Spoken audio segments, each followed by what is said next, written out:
All right, what do we do when we can't keep our eyes on the skies and our hearts in the wild? Well, we can always keep our hearts in the wild, but our eyes can't always be on the skies in inclement weather. So, you want to do some indoor birding? Yeah, yeah. So, hey everyone. It is a super stormy weekend here in New England. We had expected, with spring now finally here, to be out there on an adventure, but it's not going to happen. So, to Dustin's point, today we're going to go through some fun Reddit posts while we have our morning coffee. You can see I'm still in my PJs and thought we would talk with you guys about that stuff. So, here we go. This Redditor found this bird in Massachusetts and is asking what it is. Dustin, do you have any ideas on this one? We only Sure. have one picture. Yeah, this one's easy for experienced birders, but it's a bird that non-birders might find and be like, wow, I barely even recognize this as a bird. But they know it's a bird they've never seen. It happens to be an American woodcock, and this is the perfect time of year to see them. They are migrating and they're actively looking for mates, so they're really active at dawn and dusk. The distinguishing mark for sure is that long, crazy, looks ill-proportioned beak, and those light gray stripes on the back are what separate it from other birds that are similar in the shorebird family, like the Wilson snipe, for example, has essentially the same body structure but different markings. But this is an American woodcock, also colloquially known as a timberdoodle. So I know what this bird is, even though I'm not a knowledgeable birder, because Dustin convinced me to go on a hike almost in the dark. So we're out here in a field, conservation land near our house in Massachusetts, and we're looking for a special bird. I have no idea what we're looking for. Timberdoodle. A what? Timberdoodle. A timberdoodle. That's not a real bird. It's a colloquial name for an American woodcock.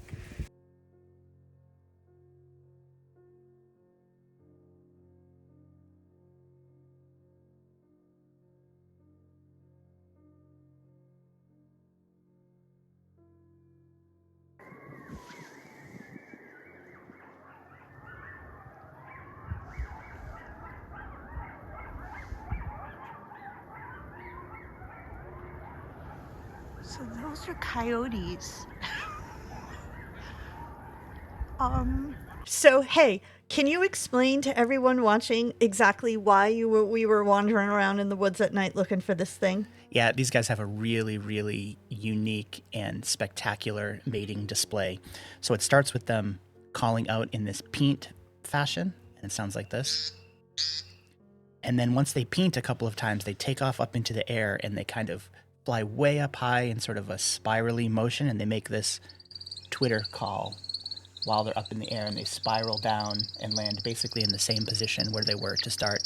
So it's a really fun way to observe, sort of a good early season birding outing, to get out and see a bird that is hard to see the rest of the year, is just unique to see, and it's a good way to get some younger birders or newer birders into birding, because it's just unlike anything else. So where do you find these birds? So we're in Massachusetts, and you said that this is the time of year when they would be doing this mating stuff. Yeah, you can find them in lots of places because they're heavily migrating through. Sometimes you even see them like crossing streets in New York City. They have this like Jesus. this waddling walk where they kind of take 2 steps forward and 1 step back, and 2 no. steps forward and 1 step back, and they can get caught up like in buildings, reflection and stuff. So even in places like New York City, I know they've been seen recently in Central Park and places like that. But if you're going to look for them in your neighborhood, the best place is sort of like the edge of a forest, or even just a wooded lot, even if it's only the size of like a suburban block or something like that.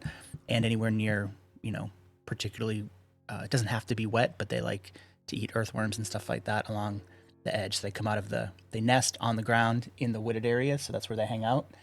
But they come out from the edge, do their mating display, and to forage early in the morning. And if you're looking for them at night, usually you can first hear that peent call. Listen to about 10 minutes after sunset. Okay, and are they around the rest of the season? They are, but they're much, much more secretive the rest of the season. You can see they have super crazy camouflage, and when they're not coming out to mate and they're not making the painting call, they're there, but much, much harder to find. Somebody was asking if this is a Lincoln's sparrow. So this is the first picture. There's multiple pictures here. Here's the next one. Let me know when you want me to go to the next. Go ahead. Here he is from a different angle. I'm glancing down to also look at the similar birds because it looks very song sparrowish to me, but it does have more white under the eye. So yeah, I'd say this is definitely a Lincoln sparrow. This is one I'm not too familiar with because I don't see it very often. I see song sparrows all the time, and song sparrows have a lot of variability. But yeah, it looks like Lincolns to me. Okay. So the next question that came from a Redditor, and by the way, if you're wondering where we found these, there's a couple of really great subreddits called like "What Bird Is This?" and a few others that are named in a similar fashion, where people come on and just post pictures of birds they've seen out in the wild and ask others to help with IDing. So this person had asked if this was some kind of warbler. This is a warbler, and sometimes you can get some context clues by the habitat that it's in. So this, although it's in a pine tree, it's not a pine warbler. It's actually a yellow-rumped warbler, and its eponymous yellow rump is not visible here. But this is a rather drab, either non-breeding male or female. I'm leaning towards non-breeding male. I'd be curious if this photo was found in the fall or the spring because it looks kind of drab like fall colors to me. And yellow-rumped warblers are also fondly called butterbutts by a lot of birders. So that's cute. Yeah. I like that. And a lot of times, so these are a good warbler to see because they're probably our most numerous warbler, especially in the Northeast. But also, they forage down low. They're relatively not afraid of people. They move around a lot. They're easy to hear because they're always making a chip contact call from one another.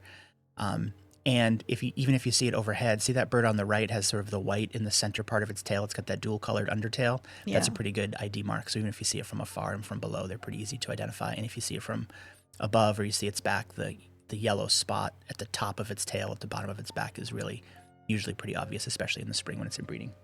Okay. Time. All right, I got it. So I have a question about warblers. Why are they such a big deal? Like, I will sometimes cruise the birding forums on subreddit so that when I'm out and about with you and your friends, I'm not completely lost on what you're talking about. And what I noticed is a lot of people in those forums talk about warblers. Even the Acadia Birding Festival, which is coming up in Bar Harbor, there's like groups of people that are going up there just because of the warbler. By comparison, this is the male breeding form of the yellow-rumped warbler, and it's like spectacularly colored and unique compared to like the drab brown birds we see a lot of the year. So warblers, they pass through in really heavy numbers from like late April to early June. So you get this like stream of warblers of an extra like here, easily 20 to 25 species of warblers that are coming through just at that time of year, and you can't see them any other time of year because they're heading up to the boreal forest and stuff like that. And some of them are coming up here to breed, and they'll stick around, but they get much harder to find, kind of like the woodcock. But it's because they're unlike other birds. They're little, they're fun, they make for great photography subjects, and you have a narrow window to see them. In the spring, you hear them calling a lot, so it's fun for auditory birders to try to ID their calls, and they look really bright and great. In the fall, they're much harder to find. And they're not calling as much, and they're drab kind of in color. So the springtime is really like the sweet spot for birders, right? These people are in New England, and they caught this bird on their trail cam and are like, what is this? Did they say anything about it, about time of year or anything else? Let's see. So they did not. So this person thinks it's a juvenile night heron.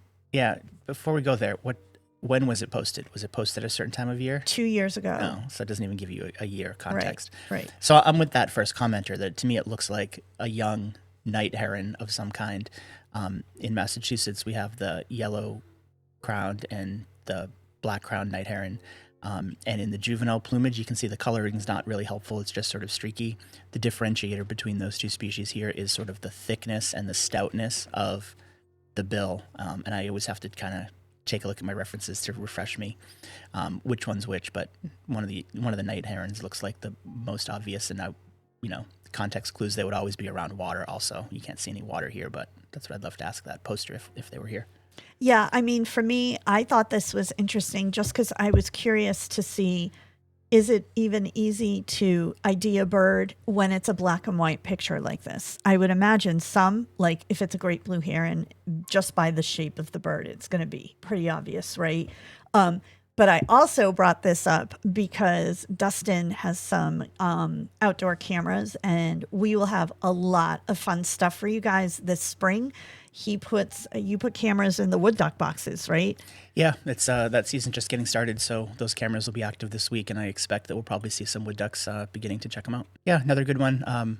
This is a relatively drab colored bluebird, but it's a female bluebird, also in kind of non-breeding plumage, so to speak. But a lot of people who, if you're not familiar with bluebirds and you don't get bluebirds on your feeder normally, in the fall they start to spread around a lot. So this person probably just didn't recognize it as a bluebird because they're not used to seeing them in that context. One thing that I think is kind of interesting is I would have not thought this was a bluebird at all. I thought you were going to say this was some kind of warbler. Yeah, I mean, it's hard to tell. Like, partly this is a photography or lighting problem. This area and this area are kind of the bluest parts of the bird, as well as this little blue coming out here and back here. And if it were better lighting or, a more professional kind of photograph, you might, or if you played with the settings, you might get some of that blue out. But it also has the light tawny brown of a bluebird. And as far as the beak goes, you're right, it's very similar to a warbler beak.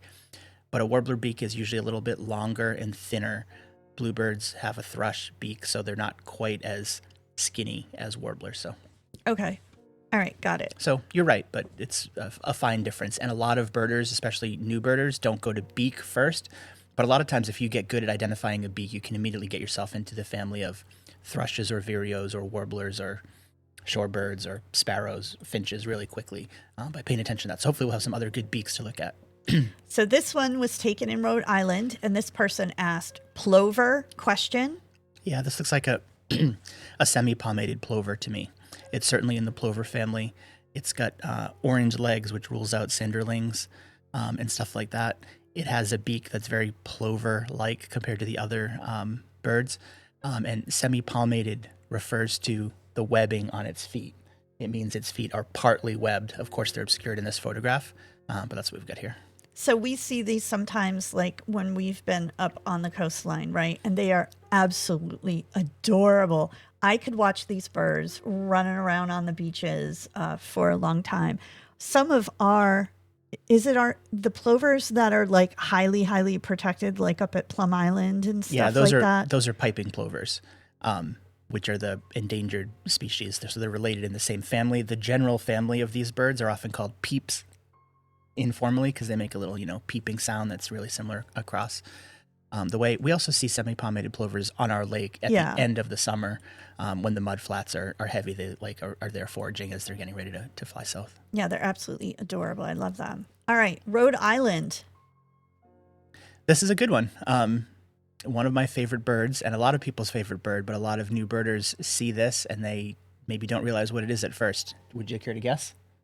I don't have the slightest idea. I was afraid you were going to say it's some kind of weird starling or something like that, just because of the speckles on the feathers. It does have some structure and look like a starling, although starlings have a longer beak, right? Yellow beak and longer. And since we're talking about beaks, it's worth noting this is a relatively triangular beak of a seed-eating bird.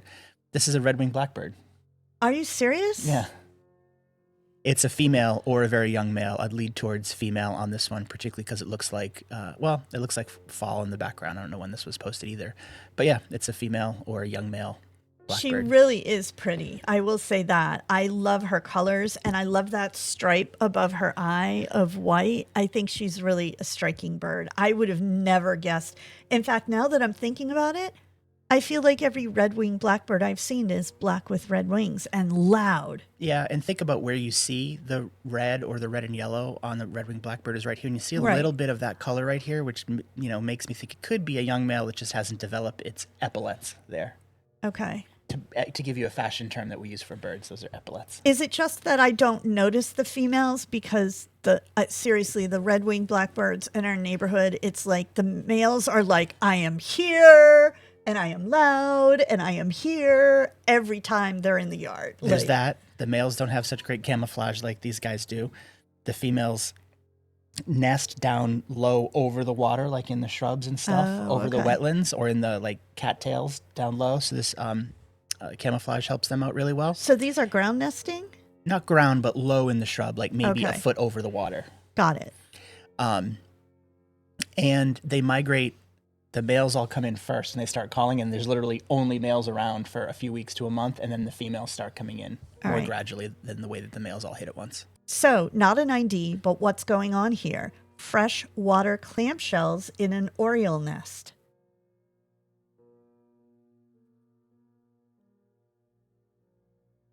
That's interesting. I don't know that you have any explanation for this, but I saw it and was like, that's kind of interesting. So I figured I'd put it up and show you. It is interesting. I mean, an oriole's nest is really small, and those clamshells are tiny compared to this oriole's nest, if that's indeed what it is. And it kind of does look like an oriole's nest, although, you know, they didn't specify Baltimore Oriole or something else. I'd love to see a quarter or something for scale reference. Do you want to know what people said in this post? There weren't a lot of comments. I am interested. I suspect it might have just been like they might have found a tasty morsel that some other bird had opened, and they brought it back to the nest or something like that. But it wouldn't normally be prey for them because they couldn't open a clamshell like that. Yeah, so this person said, the oriole nest was hanging over my yard from last summer and fell down during the winter. When I looked at it closely, I found that what I first thought were leftover eggshells were actually a couple of tiny freshwater clamshells by the pond close by. We have freshwater mussels in our lake, right? Yeah, so they are tiny. Fingernail clams are small. Yep. And then this person says they probably brought it back as a calcium supplement for their fast-growing babies. I put out eggshells and crushed oyster shells during breeding season, and orioles are among the birds who take some. Dustin has an entire mason jar filled of crushed up eggshells that just moves around the kitchen at different types of years because we don't know. I put it away, you take it out. Like, is this why you have all these crushed up eggs? I don't ask a lot of questions most of the time. Yeah, I sprinkle them with the food and on the front walk when especially the barn swallows and the tree swallows are nesting to get them around the yard. It doesn't work great for us, but I keep trying. Plum Island, Massachusetts, Peregrine Falcon or something else was what this person asked. So Yeah. there's two pictures. Peregrine's correct. First off, yeah, in this picture, that wing profile with sort of the prominent like elbows out in front in an aggressive posture. Here. Yeah, and the elbows being it's hard to see in this, but they're even with or maybe even out in front of the head. Yeah, is like very there's much a almost peregrine. a straight line right here, right? Yeah, I mean that's just textbook peregrine profile in flight there. And the other picture on the rock, you can really see the clear stripe on the face of a peregrine that a Cooper's hawk would never have. It's called a malar stripe. Can I point? Yep. So it's, you know, this area right here. And it's got relatively heavy streaking. This to me is a juvenile, not quite fully adult peregrine, but not just a super young one either. The only place I've ever seen these are when we've been in Plum Island. We've looked for them in other places. Like, didn't we look for them when we were up at Acadia one time? Aren't there some cliffs up there? Yeah, there's Acadia closes somewhat one of the most popular hiking trail. I think it's called the Precipice Trail, because there's nesting peregrine falcons on the cliff, and from the parking lot down below, there's often birders there with scopes on the peregrine nest because they're really fun to watch. I saw one of these in town the other day. I was driving with my friend to go play pool, and one flew over the road towards a large building that's a known nesting site on the roof for them, so we have them in town. Very cool. All right. Eastern Connecticut found one big duck tailed by like 10 little babies in my backyard. Sorry for the terrible pics. I frightened them and they booked it over the stone wall. Boy, you talk about like New England slang and the way people talk. This is totally a New Englander posting. All right. So this is what the duck looks like. And then there's the babies. I don't know that I can zoom in. Can I? No, I cannot. That's fine. This is a female wood duck. This is a wood duck hen. And to see the babies on land like that probably means these are in their first morning after they've hatched, and they are on their way to the water for the first time. So the female was leading them away from wherever their nest cavity was, heading off to the water. And I bet this poster would probably confirm that the direction they were heading has some water out there. All even right. if it's a vernal pond or stream or something. We'll nearby. have babies in a few months. Yep. Stay tuned. We'll have pictures of the wood ducks checking out the nest boxes any day now. Southern New Hampshire, is this a Cooper's hawk? I thought the question was, is this a red-tailed hawk? No? Is that another one? Is this Yeah. a Cooper's hawk? The answer is yes, it's a Cooper's hawk. So let's talk about it. Cooper's hawk has a dark cap on its hood as opposed to... Right there, right? Yeah, excuse me. Has a dark cap on its head as opposed to a hood that goes down the back of its neck, kind of connecting. So you can clearly see that demarcation separates this as a Cooper's hawk from a sharp-shinned hawk. You can see its legs are relatively beefy, also favors Cooper's hawk over sharp-shinned hawk. And it's got a pretty long tail, which identifies it in the... they moved around some of the families with accipiter and stuff like that, but it identifies it as not a red-tailed hawk or some of our others that have short tails, but puts it into, narrows it down for us immediately into Cooper's or sharp-shinned or northern goshawk, which is much rarer. And this is a good picture also. Let me point. Here you can again see like the demarcation of the cap on the head. You can also see relatively large feet. It's got mature reddish barring that an adult Cooper's hawk has. Long tail extends well past the end of the wings. You can see the wings kind of end here, and the tail extends well along the wing. You have a narrow white terminal band here at the end of the tail, and you can just barely make out the tails are sort of graduated. This outer tail feather is shorter than the tail feathers across the center, and then it comes up and there's another shorter one here, so it gives it kind of a rounded look, particularly in flight. You'd see that a little bit better. Very cool. But definitely Cooper's hawk. All right. It's also pretty stocky. I was going to say it looks very muscular. Yeah, it's like tubular. I shouldn't say stocky like a red-tailed hawk, but tubular with some bulk in the shoulders. So this is central New Hampshire, and they were asking if this is an eastern phoebe. It is indeed an eastern phoebe. So look at that beak, right? We were talking about beaks before. Phoebes have a bug-eating beak, and not only beak, but you can see the little hair around the base of its beak that it uses to kind of feel or steer bugs as it's flying into its mouth. But yeah, Eastern phoebe is totally right. It's got a little bit of a notched tail. You can't quite see it, but it's got a light, even yellowish wash underneath on the belly that you can kind of see. I guess you can zoom in on it. Oh. Who knew? Anyway, you can see the little bit of yellow wash in here. But yeah, Eastern phoebe. Phoebes are great for new birders because they often have a favorite perch, jump out from it, and grab a bug and return to that same spot so you get a better look at it. And if you're a photographer or an aspiring photographer, it's good because you kind of know where they're going to come right back to even if they leave. What I think is interesting, too, is I think their beak looks very similar to a bluebird beak. It is. A bluebird beak is a little more stout than that, but they're both primarily bug eaters. The difference is bluebirds eat some like bigger bugs like we saw in my photography last year, kind of ground bugs like caterpillars and stuff like that, whereas phoebes will catch bugs on the fly a lot more and eat like gnats and mosquitoes and flies and things like that. In fact, phoebes are in the flycatcher family. What type of hummingbird is this? It's found in Vermont, and they also wanted to know if we know what gender it is. Yeah, so east of the Mississippi, we pretty much only have ruby-throated hummingbirds, and the male ruby-throated hummingbird is shown here because it's got that beautiful red gorget under its throat. So again, here and here, these are the feathers that shine really brightly in the right light. It just isn't doing that. Females would have lighter feathers here, although a female will sometimes get like one bright red feather, an older female, because of some hormonal changes when they're really mature like that. But yeah, that's a male ruby-throated hummingbird. We'll have them flying around our yard in no time. Right? They should be coming soon? Yeah, usually by about May 10th or 15th is when I start to see them. All right. Vermont, about 3 miles inland from Lake Champlain. This is a good bird. I'm sure it was not alone. This looks like a snow bunting.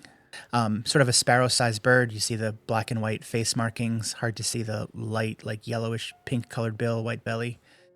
Snow bunting. I imagine there's probably some water around, but maybe not. So this is going to be another auditory one. This person said... Sedgwick, Maine, in a forest, called at night and morning mostly. Anyone recognize this call? Yep. So that is a two that sound together sound very much alike are a wood thrush and a hermit thrush. And every year I have to sort of listen hard to retrain myself to differentiate between the two, but I'm pretty sure that's a wood thrush. All right, let's play it again for everyone.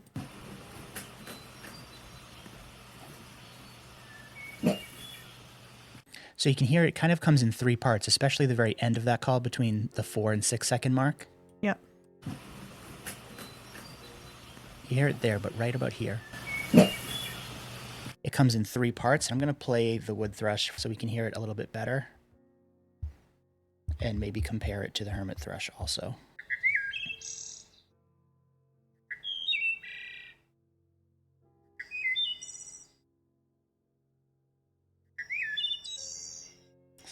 It's almost like three totally different sounds mixed together. Mm-hmm. And especially that end part where it's really high pitched. This is, a thing I've told you before. Birds hear at a different pace, and so it sounds really fast to us, but they probably are hearing all those different nuances and all the individual little notes. By comparison, song-wise, here's the hermit thrush. See, I think it's the hermit thrush. Yeah, I kind of agree with you, actually, now that I hear it. Not this one, but the first one you played. Right there. Now let's listen again to what we... Now let's listen again. Yeah. Yeah, I agree. All right, hermit thrush it is. What be these? Portland, Maine in July. Oh, look at the red eye. That is a red-eyed vireo. Oh. So it's got a bit of a little stouter beak than the warblers we've seen, especially at the base of the beak. So it's a vireo beak. The light hitting the back of the vireo is showing the red eye, and the red-eyed vireo is sneaky, one of the most numerous birds in the Northeast, but they're hard to see because they're usually way up high in the treetops in the canopy. So it looks like this photographer got this at nearly eye level, which is interesting. But yeah, red-eyed vireo.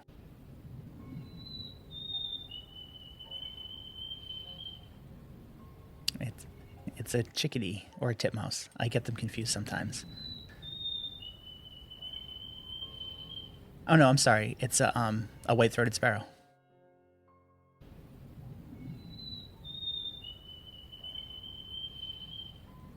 What made you change your mind? At first, I just had chickadee and titmouse in my head from the first two notes, but the mnemonic for white-throated sparrows, some people hear this as, hey, Mr. Peabody, Peabody, Peabody, or, oh, Canada, Canada, Canada, and that's kind of the phrase that it was at.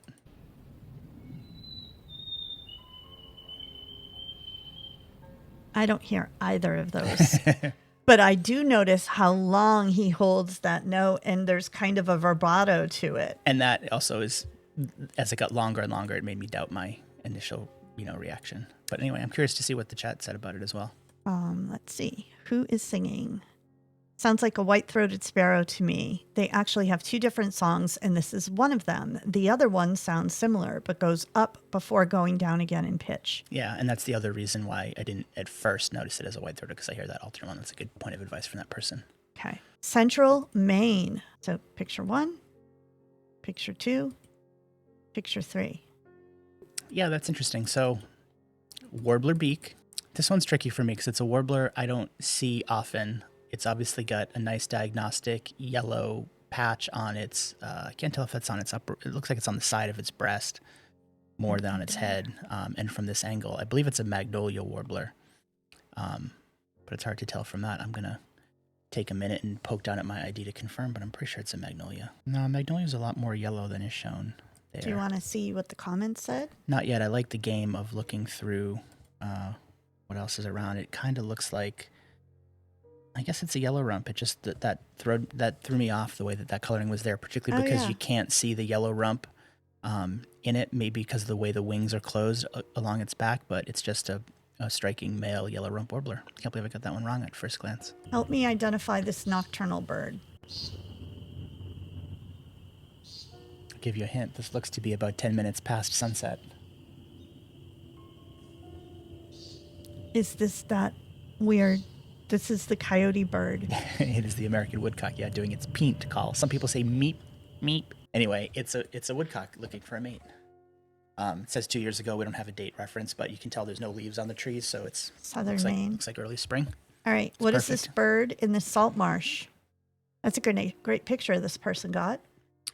It is, and I'm bad at these. Do they give a location? I'm not great at shorebirds. I don't want to see the answers or anything. It just says Maine salt marsh. Maine salt marsh. That's fine. It's not a northern bird, but it's a So here's a shorebirds always get me.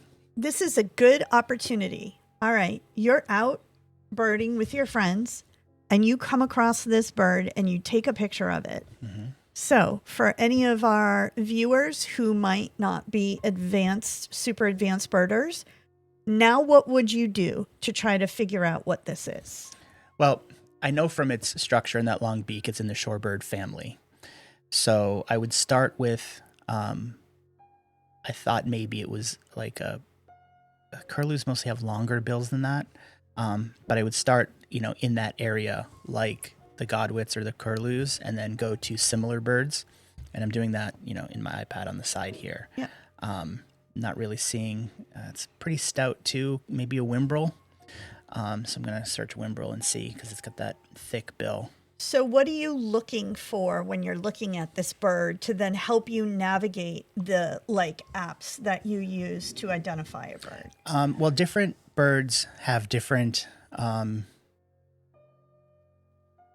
structures and shapes. So some people prefer to start at a family like shorebirds and then narrow it down. Some like to start with the beak, and I was thinking wimbrel, but wimbrels also have kind of a down curved beak I'm seeing in my in my guide. I'm a little bit stumped on it. There's some godwits that have similar bills, but shorter and more stout. Possibly a limpkin. Limpkins are not super common in the Northeast, but they certainly could be in Maine at that time of year. And this one is a young bird, which is also throwing me because it's just got that indescript plumage. Mm-hmm. But see, this picture that we're looking at has a pretty similar bill in terms of shape. It's a little darker, but it could be just because it's a less mature bird. It has a little bit of the white around the eye, as is shown in my ID here. So yeah, I would lean towards limpkin for this. All right. A juvenile limpkin. Let's take a look and see what other people said. And my confidence level is 70%. Oh, will it? That could be. And then someone else thinks it looks like a juvenile American bittern. I don't see that at all. And then someone else said, will it or won't it? We may never know. It looks smaller than the bird you see in the picture, though. Yeah, but there's very little in this photo. First off, there's no context around the photo. Yeah. Judging size in the field is really, really difficult. And not only is there no context, but you said your first comment about this bird was, oh, they got a really good picture. Implicit in your observation is they might have taken this from a long way away.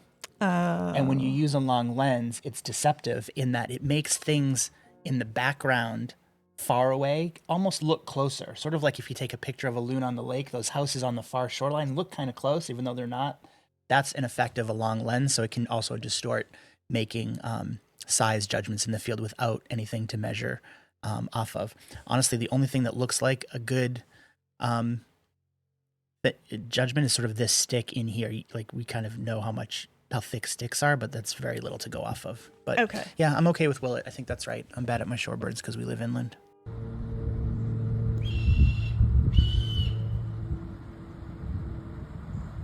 So it's a bad day for the squirrel or chipmunk, but this is a red-tailed hawk. At the beginning of the video, you can actually see a little bit of red tail showing it as a mature hawk.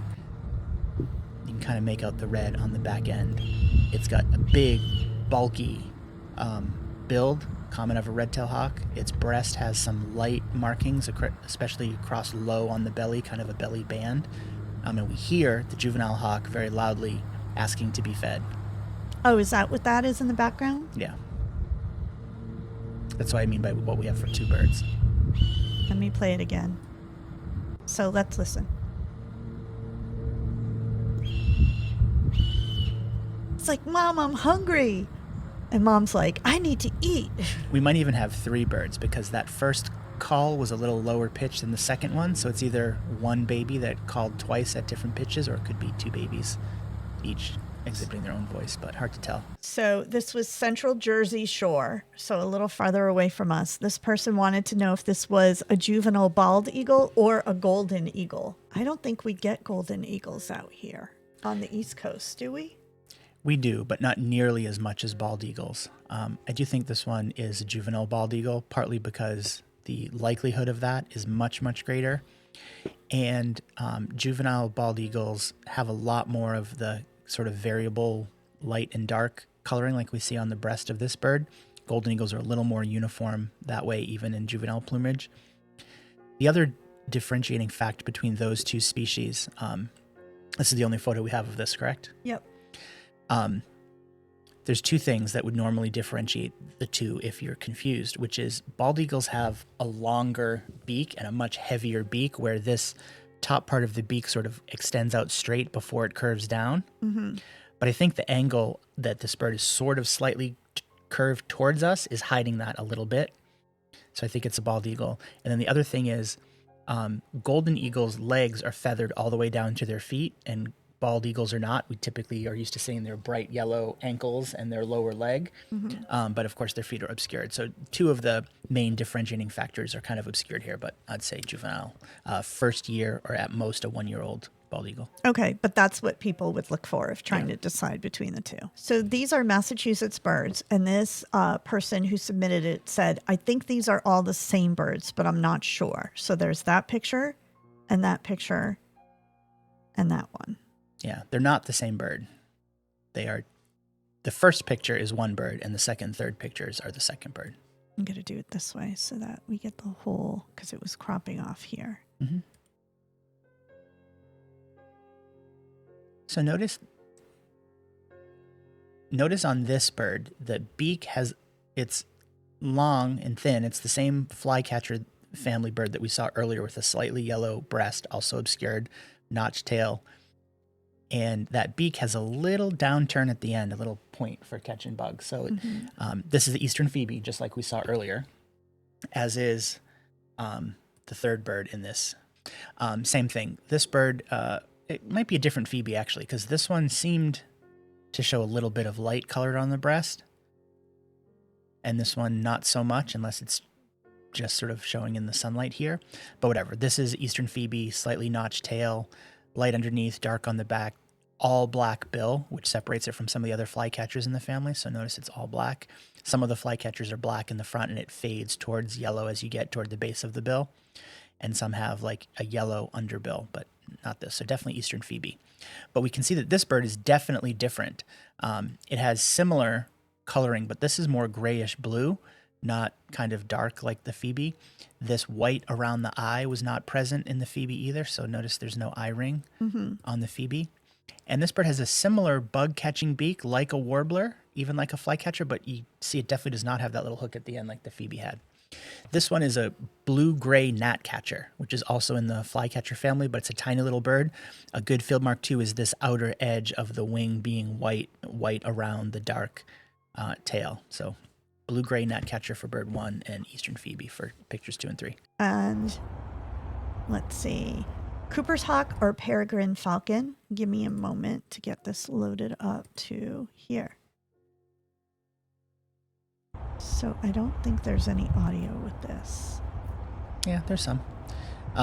This person's on the right track, but that red barring is just like what we saw on an adult Cooper's hawk earlier. We can also clearly see it has the cap look of the dark cap that leads down to lighter feathers on the back of its neck. It does not have the dark leading all the way down to its back. It can be a little bit hard to see in this, but let's find a spot where we can pause right there. So the cap, right, it's much lighter between the dark back and the dark cap, so it does not take the dark flowing all the way down to the back like a sharp-shinned hawk would be, also known as a sharpie. But this is a Cooper's hawk. It's got the long tail again, hard to see, but graduated tail feathers. It's an adult because of this reddish barring that's adult looking field marks, but definitely Cooper's hawk for that one. I'm hoping that this person is using a telephoto lens, because one thing that bothers me when I see stuff like this on Reddit is this bird is trying to eat. And there's no leaves on the trees, so it's winter. And then, like, not an easy time of year if you're an outdoor animal. I hope they're not as close as it looks like they are. Yeah, you make a good point. And the other part is this person seems to have prioritized moving around to get a better angle of the bird. I think if you've got a bird that's feeding and you're lucky enough to be able to witness and get a camera on it, maybe just stay still and be as unobtrusive as possible is my advice. But Yeah. I get it. It's hard to see. And I agree with that first commenter. It does seem to be a robin that it's enjoying. Sorry, Robin. This one has no visuals with it, but it does have audio. So, Dustin, what's this?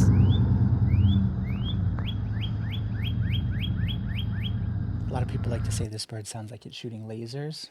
Pew, pew, pew, pew, pew, pew. It's a northern cardinal, a male calling. Oh. And, they were quiet all winter, but this year, February 22nd, I let the dogs out in the morning, and that was the first cardinal call I heard for this year. So that date stuck in my head. All right. Oh, that's a nice visual right there. Mm-hmm. What is this? Mm-hmm. I don't have the slightest idea. Oh, wait. Is it a red-winged blackbird female? It is, although I might even say it's a young male. In the beginning, you could kind of see some coloring starting to come out on its shoulder. A little bit of kind of red coming out here. But I think that's a young male, but could be a female. Hard to tell until they get a little bit more color. And now let me start over. Ready? What kind of owl is this?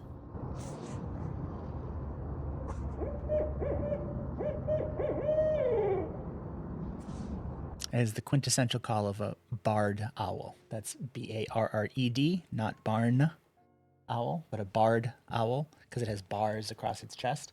And the device remembers, it sounds like it's saying, who cooks for you? Who cooks for you? Oftentimes you hear them say, who cooks for you? Who cooks for you all? In this case, it sort of sounds like he's alternating his pattern and saying, who cooks for you? And a little bit of a whinny at the end. Yeah, with the whinny, which is common for them too.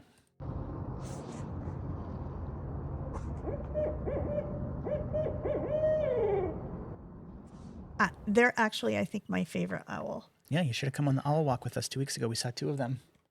Although we didn't hear much calling, interestingly. Okay. All right, so that is it. We are out of Reddit birds to look at, but that was kind of a fun way to spend the morning. We've got sleet and freezing rain and all kinds of crappy weather, so there wasn't going to be any outdoor adventures for us today. Did you, as a birder, enjoy that? Was that satisfying to you? It was good. It was fun to, get the juices flowing, getting ready to get outside and do some spring birding finally. All right, so now that we're done, I think it's time to close out another video for Hike and Hearth on Hike and Hearth TV. Dustin, I think you know what to do. Yep. Friends, keep your eyes in the skies and your hearts in the wild. See you soon. Bye, everyone. Have a good weekend.